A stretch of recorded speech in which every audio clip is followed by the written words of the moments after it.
That's Greth, and welcome to another one of my vidreps. This time I'm actually going to do one of the replays that has been sent to me by the legions of people who actually still bother to do so. So we actually have a 3v3s. First I'm actually going to do one on a very special map that we'll introduce later. So we have a little team of people. Let's go through the names. Jawib, I am Korean, it's probably not. Kramer, Forlorn, the only Zerg, because the other guys are all Protosses, and we have Jack and Greg, who probably star in a sitcom somewhere. And so there we have it. Also, I have this person who's been, well, sort of irritating me on Steam for a while. We've played TF2 together, and he's got a bit of a split personality, and he's going to do a commentary with me. Go on, introduce yourselves. Hi, this is Bob Desk at the desk, and this is Bob Field in the field. Welcome to another Starcraft 2 announcement. Okay, this map is a Rawkin Citadel. It's a 3v3. And man, I'm telling you, if the Citadel's a Rawkin, don't come a knockin'. Let's move on. How you doing there, Greth? I'm doing great. I'm looking really forward to this because it's, well, actually the first 3v3 I'm actually going to do. There's already scouting going on. Don't know if there's going to be any proxies or anything. I have never ever seen this map before. So if you have, good for you, because I'm not going to tell you anything about it. There we go, we've got Jack. Oh, there's a Terran. I didn't know that. There's actually a Terran and a Zerg and a Protoss. So they're going to lose, because the other's just going to mess up, I guess. Anyway, there's a little bit of a proxy here from Yellow, who's Jack. And rather close to, who's that? Jawib, who's probably from some country you can't pronounce. And, yeah, okay. Yeah, it's definitely a proxy barracks. Now, of course, what does proxy barracks come out of? Bob Field in the field. Why don't you tell us? Okay, so Bob Field in the field here. Definitely going to have some Reapers. If it's not Reapers, it's kind of stupid, but we don't know the level of play here. I can't see it being pro, as in such an early scout. I mean, what did that drone see? They're mining. Congratulations. You're very helpful to your team. Let's move on. We've got 2 gateways for the little orange guy, Greg. Meanwhile, we've got kind of a mineral economic build going on from Jack. What do you see there, Greth? Well, I see that Jawib is about to, well, the probe is looking contemplative. He's about to think of expanding really early, which is going to be horrible for him. Actually, he planted down another gateway because I think he actually saw a little bit of a lag spike there. So yeah, there's barracks and he's building marines. Dear God. Let's see the production things there. Oh, that's going to be the most short-lived proxy in history. And what did I tell you? Reapers, Marines would have been stupid. Yeah, exactly. Well, no, actually, if he had some semblance of micro, he would have been able to damage the Zealots down into its health, like he's doing now. Lift look off! at the top right, Greth. There is an SCV there who's going to try to hide. I think he might expand right next to him. That would be very interesting. Or stupid. And stupid. Interesting and stupid. Cancel Marine. So, oh, that's the backseat players. That's really cool. If you have a team and you're doing something stupid, then they're just going to say, "Oh my God, do this, do that," and it's going to end terribly. There you go. We finally have the Nexus going down there. So the probe did get the necessary funds from headquarters, which is going to, well, yeah, there you go. So Jawib is already supply blocked. We haven't seen anything. I am Korean. Let's see at his APMs there. I am Korean.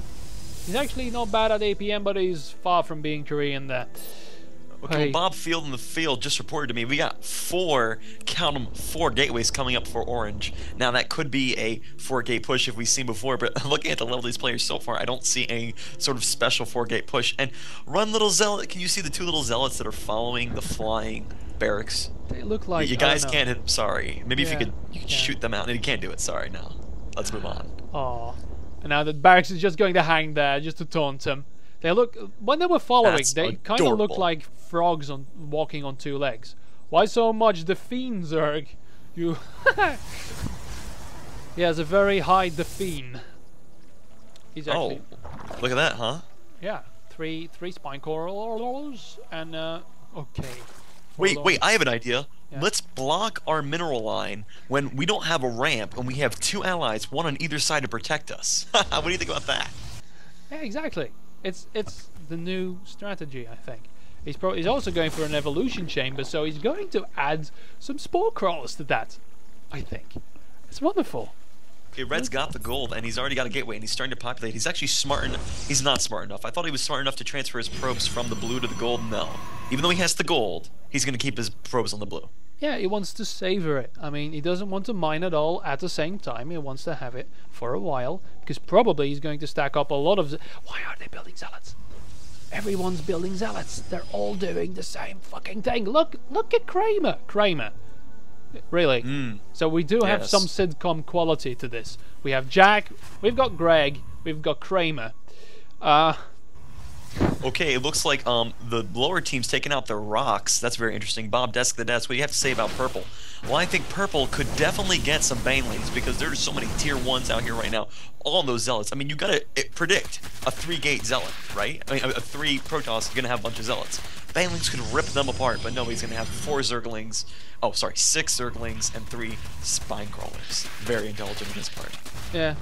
I wonder when they're actually going to attack, because they're now building up nicely. Some are expanding. Now we've got some rocks being broken everywhere. Zerg's actually expanding, which he should have done right at the start. I mean, getting a second He's very close to red there, on the right. Yeah, it's going to... Well, what's going to happen? There you go. He's going to find there's going to be 2 cannons.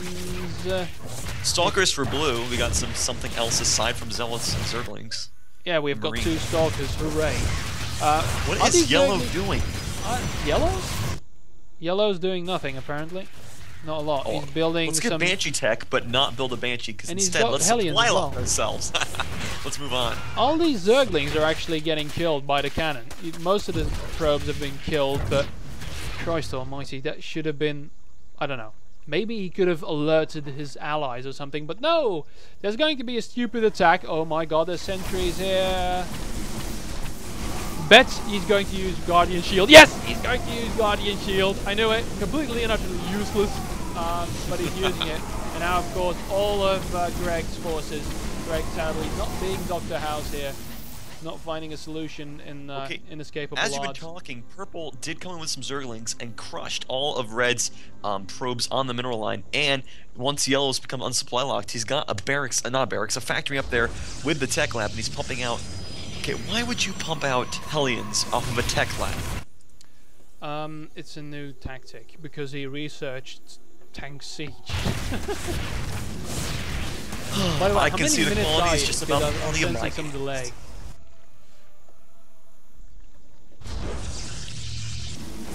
How many minutes are you on? Oh, I'm on 10 minutes and 4 seconds. I'm 10:30. Maybe. Alright, I'll speed up. Yeah. Sorry, that's weird that we're on a delay. Very curious. Yeah. So now there's going a... Well, how do you put it? An ad-lib cannon rush, basically. But on the expansion. And yeah, again, so, against creep. Yes. Interesting. Exactly. So can he reach? No, he can't. Creep's already spread too far. None of the cannons can actually reach. But it's funny how the Zerg's been left completely alone. While everyone knew there was the red base, but no, they decided just to attack the other guys and got killed, basically. He could have helped out the other guys, but no. Grant, this is Bob Desk here. Just interrupt you for just a second. I'm at 11 minutes, 20 seconds. How about you? I'm at 11:40 now. Are you sure you're on faster and not faster times 3? No, I am on faster, and I've got a phone call, so take it over for a sec. Do something exciting. I hate being called at a time like this. Alright, no problem. Alright, it's Bob Field in the field here. Let's comment. We're probably off sync right now. I'm at 11:50. Let's move on. Okay, red's doing nothing but the stupid little cannon rush. Oh boy. Greth, we can hear you. Back off the mic. Let's move on. Alright, let's see. We got sentries and zealots and some stalkers for Greg. He's doing absolutely nothing, which is fantastic. We got that barrack still lifted out. Of course, Greth probably isn't moving the screen at all, so you have no clue what I'm talking about. But you do have 2 Banshees for yellow. Finally, they're going to move out, try to hit red, but guess what? He has cannons all over his base. Perhaps you should hit something else. Yes, okay, Forlorn's telling his ally lift off, because that command center is going to go down to the 4 zealots. But no, instead, I think he'd rather just keep producing SCVs to die right off their done. Hey, Greth, I'm at 12:50. What are you at? I'm at 13, so that's good. It's close enough. Very good. It's wonderful how the zealots actually went for the most important building of the base, namely the refinery, before anything else. So it's nice to have Forlorn actually backseat commentating on what his opponents, his allies should be doing.